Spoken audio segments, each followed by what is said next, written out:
Hello English language learners. Today I'm going to talk about something super cool. How to improve English language and how to master English fluency. Whether you're just beginner trying to start your journey of English language learning, or you are already at intermediate or at advanced level and you are struggling to achieve native-like fluency, this video is going to be your ultimate guide towards these goals. I've done some research, analyzed some techniques, and compiled a treasure of practical tips that are totally going to transform your hesitation into smooth, confident, and fluent English. But before we go ahead, please do me a favor and hit that subscribe button and click that bell icon so that you don't miss any important English learning stuff from me. So without any further ado, let's get started.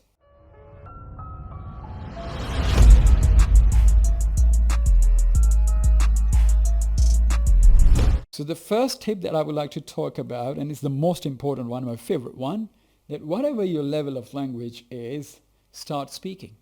Whether you are at beginner's level or at elementary level or at pre-intermediate, intermediate, upper intermediate or advanced level. Whatever your level is, you should start speaking. You know, most of the people, they keep waiting for a perfect day. They think that probably they would wake up someday and in the morning they would suddenly start speaking perfectly, but that day is never going to come. If you keep waiting, you will never be able to speak or even utter a word. You will never be confident. You will always struggle. You will always hesitate. So the perfect beginning and the perfect start is whatever your level is. That's the right level to start with. Because speaking improves only by speaking.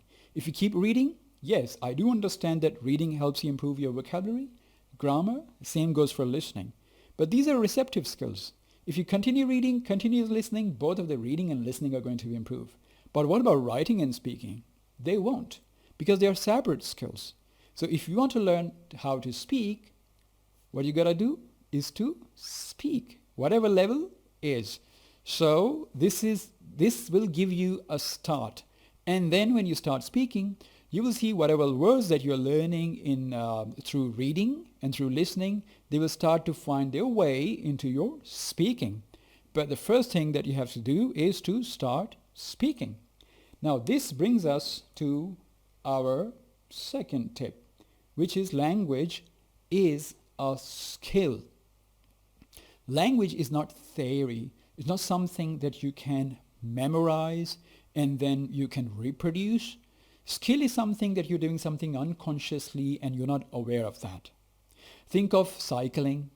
Think of driving a bike. Think of driving a car. You know, in the beginning, you have to think of everything manually and your mind is conscious of every step. But when you keep doing it again and again, and then you are driving a car and you don't know what's happening. Have you ever noticed a driver driving a car? He doesn't know when he's gearing up or gearing down the car, when he's pressing the clutch, when he's accelerating. Everything is happening automatically. Same is the case with language. In the beginning, you will struggle a lot because this is not your habit. Once you start speaking more and more, the habit of speaking English will develop. Let us have a look at your native language. Are you Urdu speaker? Or is Punjabi your native language? How did you learn it? And how did you improve it? Did you learn grammar? Or you practiced it and over time you improved it? Do you even think of its grammar sometimes? You don't. So English should not be any different. It is a language and it will improve in the same manner you improved your native language. That is by habit formation. That is by speaking, practicing, making it a permanent habit, and then slowly and gradually becoming more and more fluent. So habit formation takes time. Habit requires repetition. Habit requires consistency. So you have to do the same thing for English. Start speaking it and you will see that slowly and gradually it will become your habit and you'll start speaking this English language just like you speak Urdu, Punjabi or Pashto, whatever your native language is, right? Now, I know there is a reason that you are afraid of mistakes, and this brings us to our next tip, and it's the most most important one. Don't be afraid of making mistakes. You know, once you are in this fear cycle, you make a mistake. Definitely mistakes are possible when you're learning something new. Mistakes are inevitable. You cannot avoid them. And once you make a mistake, you are afraid of the laughters that can follow. Like, you're making mistakes, people are laughing at you. Look at him, he's making tense mistakes. He's making simple parts of speech mistakes. Yes, fine. Now, once you get scared, and then you are afraid of failure, and that keeps you away from practicing. That's the reason you are not able to develop. Look, you need to learn that mistakes are part of anything that you do for the first time. When there is a surgeon, he is trying to be a surgeon, he is put to an intensive training first. Now, training is that person, that surgeon, is involved into practical tasks where he's required to do exactly what he's going to do in the operation theater. So during this training, he is making mistakes, and he learns by his mistakes. So same is the case with English language learning. When you're learning to speak, of course, mistakes have to happen. You have to accept them. If you don't accept them, you will never be able to cross that line. Remember that English language journey, it has to start from somewhere. And whenever you start, it will involve making mistakes. So if you start now, you will make mistakes. After making mistakes, you will improve, and you won't be making mistakes. Okay? There is no possibility of not making mistakes and learning this language, right? So look at all of the people, how I learned. Let's see, let me give you my example. When I was in my post-graduation, I was done because in our examination, only written examinations were conducted, and so we were never put to task in terms of speaking. So what happened is we never prepared ourselves for speaking. All we did was that we were writing. There were questions, and then we were learning how to write perfect sentences. So writing was perfect. But what about our speaking? It was nowhere. I was not able to speak, even though my writing was perfect, because I was afraid of making mistakes in speaking. So what I want to tell you is that I was a very good writer, but I was a pathetic speaker. The reason was because I was afraid of mistakes and never tried to speak. So the day I started speaking, then I realized my potential of speaking. Maybe I practiced for a month or two, and then afterwards, I became wonderful afterwards. So I never had a problem ever. So the mistakes are part of learning, and you have to make mistakes and let there be. You will improve by learning from your mistakes.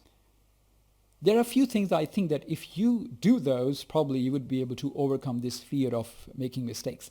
Number one, love your mistakes, because these are the mistakes which are going to help you improve. So if there's something that is really going to help you improve, why shouldn't you love them? Don't bother about others. Other people will always laugh at you. You know, those who love you, they won't mind your mistakes. And those people who don't love you, who hate you, who probably are not comfortable when you're around them, when you speak even perfect English, they would still be hating you. So don't bother about people. Just do your stuff. And the next thing is, don't compare yourself with others. Usually we are afraid of making mistakes because we see other people who are just around us, speaking to us, speaking in a perfect way. So you think, okay, they are not making mistakes, but I'm making mistakes, so I'm going to look stupid. So that's the reason. So do not compare. Probably those people, when they started speaking, they also made mistakes. You don't know their life. You don't know their journey. You only know your journey, so just focus yourself. Don't compare. Wherever you are, whatever your level of language is, don't compare. So just be comfortable with yourself and trust yourself that today you're making mistakes, but tomorrow you won't. Lastly, you are making mistakes, fine, but when you practice again and again and again, you will be able to reduce a huge number of mistakes just by doing it again and again. So don't be afraid of mistakes. Now let's move. What next tip we have? Keep your focus on the message, not the grammar. You know, grammar, I do teach grammar to my students whenever they come to me for English language learning. Grammar is an essential part of improving your language. But when you start speaking during speech, do not think of the grammar, because if you are trying to speak and in a perfect grammar, that probably might not be possible, because grammar is more noticed when you're writing. When speaking, things are compromised. Same goes for your native language as well, because sometimes you're speaking your native language, but that's not perfect in terms of the strict grammatical rules which are there in your language. So in speaking, mistakes are fine. Grammatical mistakes are fine. So don't bother much about grammar. It is because when you're focusing grammar, you won't be able to communicate. So what I suggest my students is that they should keep the focus on the idea that they want to convey. Okay, break that idea down into smaller pieces. Just focus on that. If you think that you have not been able to completely give the message, try again, and try to give the message in different ways. Try different sentences, try different vocabulary. Don't try one sentence a hit approach. Probably you won't be able to do that. So try several sentences when you're trying to give one message. One of those sentences will work. Okay, so don't bother too much about the grammar. Focus more on message. The next thing is, don't translate from native language to English.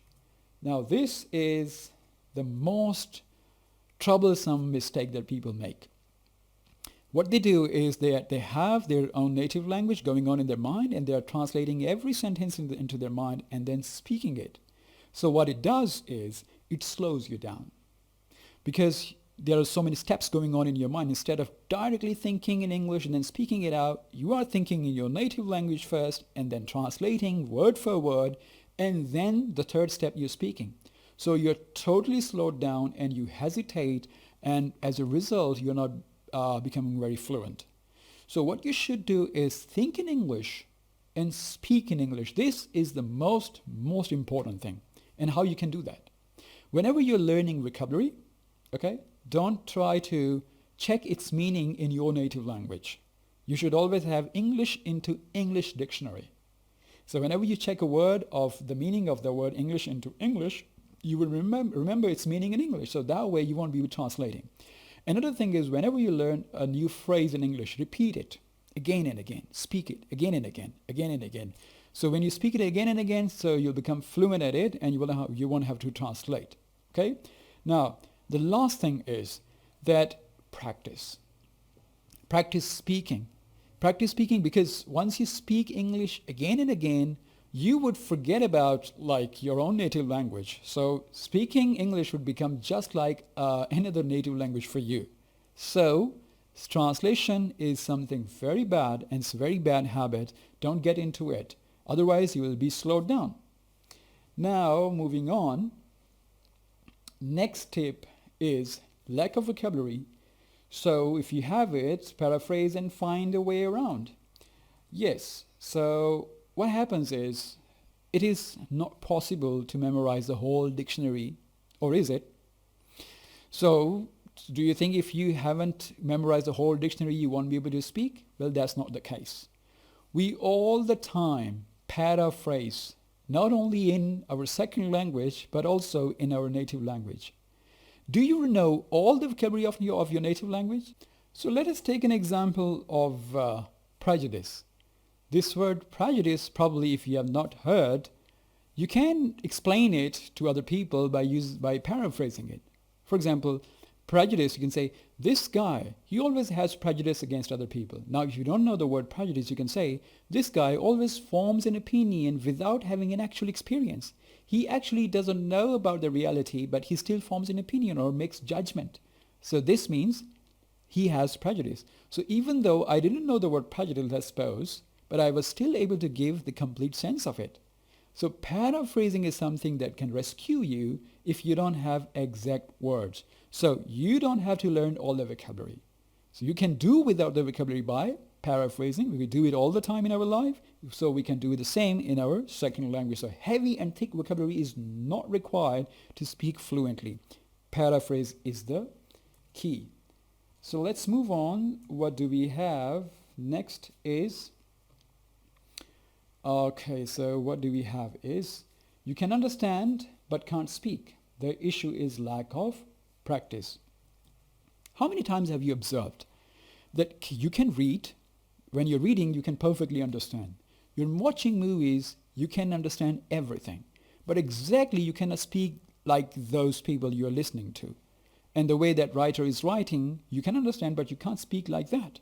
What is the reason? The thing is, you have the language. If you didn't have the language, you won't be able to read or you won't be able to listen. But you are not able to speak is because speaking is totally different from reading and listening, as I said earlier. So it is only because of the lack of practice.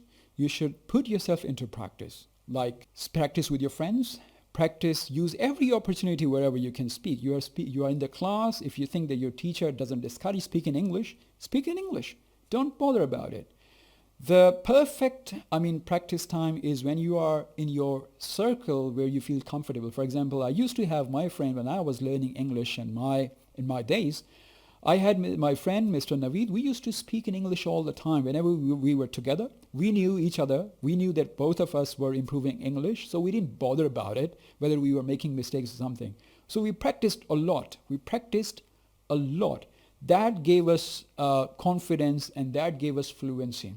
So don't leave any opportunity of practicing. Of course, learning new vocabulary is a good thing. What you should do is you should always keep one notebook with you and a pencil. Whenever you are watching a movie, sit down with that notebook and pencil. Any new phrase, any good phrase that you say, okay, I like this phrase, this is very good, I would like to speak that. Just put it down on your notebook and make a list. Okay? And when you're reading a newspaper or reading a magazine or novel, you come across some good expression or vocabulary, just put it down on your notebook. And then repeat and revise that notebook on daily basis. What I used to do in my time when I was learning English, I used to revise that vocabulary daily. So that vocabulary became very fluent when I was speaking. This was the quickest way of improving language for me. So always keep a record of the new phrase in the vocabulary that you have. Don't believe or don't trust your memory. Sometimes you say, okay, I have heard this phrase. I would be able to retain that in my mind. I won't forget it. Don't trust it.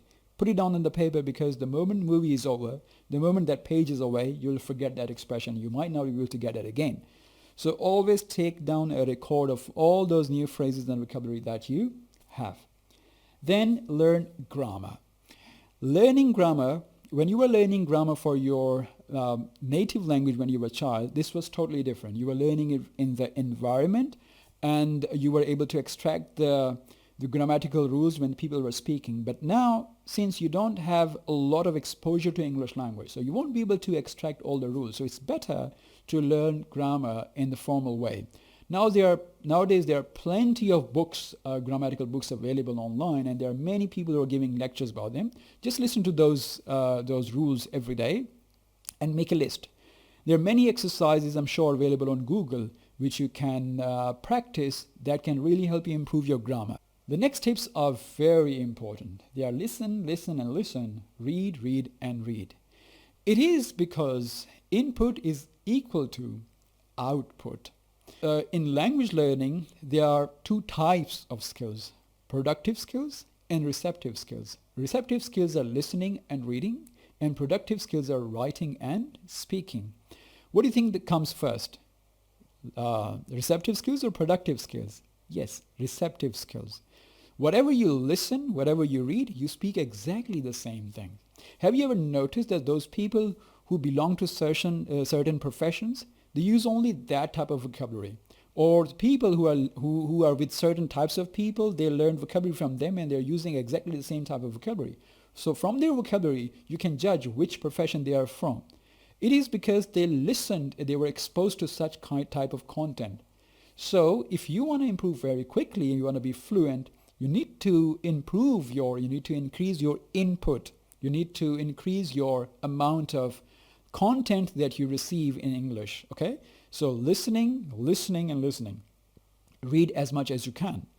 I would recommend that you watch English seasons, dramas, and movies from where you will get a direct exposure to everyday English dialogues. So this brings us to our next tip, that is a personal dictionary.